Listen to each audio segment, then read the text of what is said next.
FIR क्या कर रहे हैं, कौन सी धारा में कर रहे हैं, सबसे मेन मुद्दा है ये कि एफआईआर कौन सी धारा में की जा रही है, जिस पे हमारे को संशय है कि एफआईआर ये कहीं ना कहीं दिक्कत आएगी बनने में।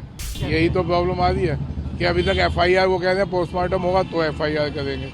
तो एफआईआर जब तक नहीं होती तब तक हम लोग चैन से बैठने वाले नहीं है। सेम दिक्कत इसी थाने में उसका जो बड़ी बेटी है जगदीश पावा की, उसकी बड़ी बेटी के हस्बैंड जो बड़ा दामाद है, इसी थाने में कंप्लेंट दर्ज है। अटेम्प्ट टू मर्डर का केस उसने डाल रखा है अपने ससुर पे।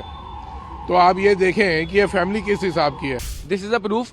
उनकी डेथ को 48 आवर्स हो चुके हैं। It still says active yesterday. FIR तो हमें चाहिए ही चाहिए जल्दी से जल्दी। मेन मुद्दा है कि एफआईआर पोस्टमार्टम तो अभी होगा ही होगा। एफआईआर क्या कर रहे हैं, कौन सी धारा में कर रहे हैं, सबसे मेन मुद्दा है ये कि एफआईआर कौन सी धारा में की जा रही है, जिस पे हमारे को संशय है कि एफआईआर ये कहीं ना कहीं दिक्कत आएगी बनने में। तो अभी तक क्यों नहीं हुई है? पुलिस क्या कह रही है? यही तो प्रॉब्लम आ रही है कि अभी तक एफआईआर वो कह रहे हैं पोस्टमार्टम होगा तो एफआईआर करेंगे। तो एफआईआर जब तक नहीं होती तब तक हम लोग चैन से बैठने वाले नहीं है, क्योंकि उस लड़के को जिस हिसाब से टॉर्चर किया गया, सेम दिक्कत इसी थाने में उसका जो बड़ी बेटी है जगदीश पावा की, उसकी बड़ी बेटी के हस्बैंड जो बड़ा दामाद है, इसी थाने में कंप्लेंट दर्ज है। अटेम्प्ट टू मर्डर का केस उसने डाल रखा है अपने ससुर पे। तो आप ये देखें कि ये फैमिली किस हिसाब की है। वो बंदा एक नौकरी शुदा आदमी है, वो कहता है मैं कैमरे पे नहीं आऊँगा लेकिन मीडिया को पूरी बात बताऊँगा।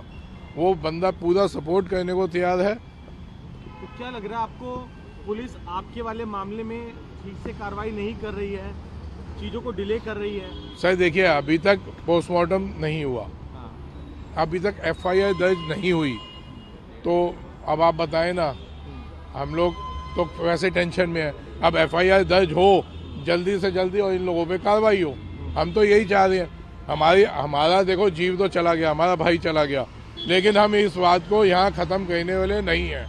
अगर एफआईआर प्रॉपर दर्ज नहीं होती, इन लोगों को कार्रवाई नहीं होती, तो ये मुद्दा यहाँ शांत होने वाला नहीं है। पूरे हिंदुस्तान को रिक्वेस्ट कर रहे हैं हाथ जोड़ के हम कि आप लोग सपोर्ट करिए, ऐसे लोगों को, ऐसे क्रिमिनल्स को आप अंदर डालिए। व्हाट इज हैपनिंग इज कि उनकी डेथ के पहले मनिका ने अकाउंट उनका हैक करा था। जैसे वो ऑडियो आप देख सकते हो, सुनी होगी आप लोगों ने, जिसमें भैया उनको कहते हैं grow up, you still have hacked my account. She saying no no no, मैंने हैक नहीं करा। So this is the proof, this is the live chat of Puneet भैया, ठीक है। This is the proof. उनकी डेथ को 48 आवर्स हो चुके हैं। It still says active yesterday. If you can see here, यहाँ पे अभी भी लिखा हुआ है active yesterday. So account hack हुआ है, इसका मैं बहुत श्योर हूँ, क्योंकि जो उनका पुनीत भैया का जो फोन है वो पुलिस के पास है और आई एम श्योर पुलिस उसको ओपन नहीं करेगी, बट अकाउंट कहीं ना कहीं चला है। और जब भैया ने उनको बोला कि तूने मेरा अकाउंट हैक करा है, तो ये क्लेम ये एग्जैक्टली दिखा रहे कि कल भी उनकी डेथ के बाद ये अकाउंट एक्टिव था, तो ये मनिका ने ही हैक करा हुआ है। मैं अभी एप्लीकेशन भी फाइल करने जा रहा हूँ कि मेरे को आईपी मिले किस किस फोन में ये एक्टिव है। एंड अकाउंट हैक के लिए जो बार-बारी कह रहे हैं, हाँ, उससे आप कहना क्या चाहते हैं? किसी को क्या उससे फायदा मिलेगा इस अकाउंट? यार फायदा ऐसा क्या है अकाउंट के अंदर? ऐसा कुछ भी नहीं है, बट जिसने जो गलत करना होता है वो करता ही है। प्रवोक भी बहुत करा गया, वो भी नहीं करना चाहिए था वैसे तो, बट अब मैं नहीं बोल सकता है, तो मनिका को ही पता होगा वो अकाउंट क्यों हैक कर रही है, बट आई एम श्योर उसने अकाउंट हैक करा है, that I am very sure. अब मोटिव मेरे को नहीं पता उसके पीछे क्या है, वो क्या सोचती है वो, बट अकाउंट तो हैक हुआ ही है। और मैं आईपी एक ऑडियो भी अब सामने आया है जिसमें जो पुनीत है अपने फादर इन लॉ से बातचीत कर रहे हैं, 2 करोड़ रुपए की सेटलमेंट, ये सब चीजें चल रही है। क्या है वो ऑडियो? वो पहले का ऑडियो है, वो सेटलमेंट हो चुका था। वी हैव पेड द, पूरी बात तो बताएं। वो I am not sure about the whole scenario of that. You can ask her real sister, उनको पता होगा। I am not aware of that.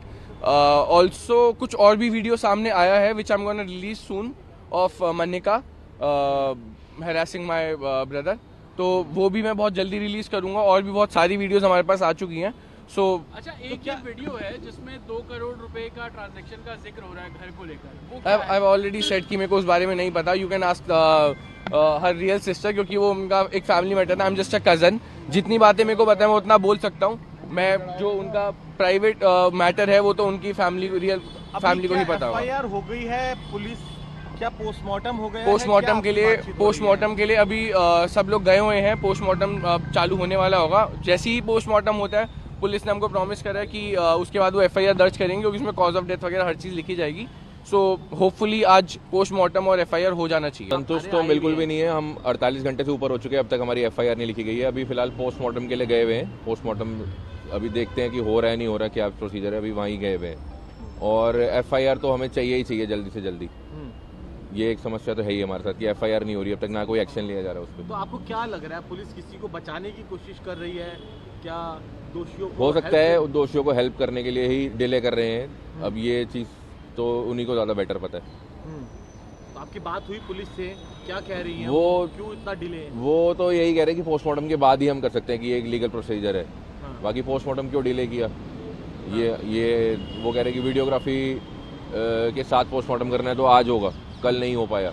Videography की डॉक्टर्स अवेलेबल नहीं थे, ऐसा कुछ था प्रॉब्लम। इसमें जो पुनीत है अपने फादर इन लॉ से बातचीत कर रहे हैं, 2 करोड़ रुपए में बात सेटल होने की भी बात हो रही है। क्या वो मैटर है और क्या यही हैरेसमेंट है जिसके चलते पुलिस ने एक कदम उठाया? पहले वो मैटर बता दीजिए, वो क्या है ऑडियो वीडियो? ऑडियो में और वीडियो में यही है कि उन्होंने उसके पुनीत के फादर इन लॉ ने पुनीत से सेटलमेंट किया था कि हम 2 करोड़ रुपए तेरे को देंगे और ये जो मकान हमने तुझे देना है, हम ये तुझे नहीं देंगे, हम तेरे को 2 करोड़ रुपए देंगे। तो पुनीत ने एग्री कर लिया कि ठीक है भाई, या तो तुम मकान दो या 2 करोड़ रुपए दो, जो तुमने हमसे पैसे लिए वो हमें वापस कर दो, नहीं तो हमें ये मकान दे दो।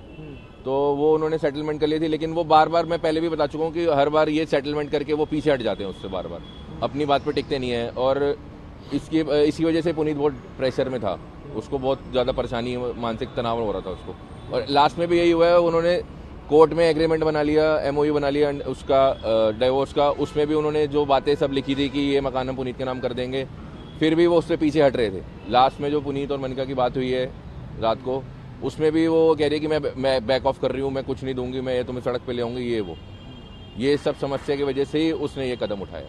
वो उसका सरकार से भी विश्वास उठ गया था कि जब सरकार में सब कोर्ट में एग्रीमेंट हो गया, उसके बावजूद भी उसको नहीं मिल पाएगा तो फिर फायदा क्या है। एफआईआर क्या कर रहे हैं, कौन सी धारा में कर रहे हैं, सबसे मेन मुद्दा है ये कि एफआईआर कौन सी धारा में की जा रही है, जिस पे हमारे को संशय है कि एफआईआर ये कहीं ना कहीं दिक्कत आएगी बनने में।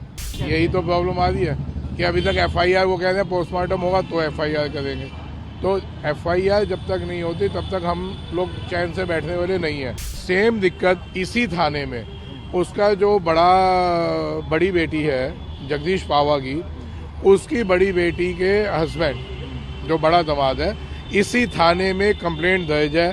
अटेम्प्ट टू मर्डर का केस उसने डाल रखा है अपने ससुर पे। तो आप ये देखें कि ये फैमिली किस हिसाब की है। This is a proof. उनकी डेथ को 48 आवर्स हो चुके हैं। It still says active yesterday. News nation अब व्हाट्सएप पर खबरों की ताजा अपडेट के लिए न्यूज नेशन के इस क्यूआर कोड को स्कैन करें।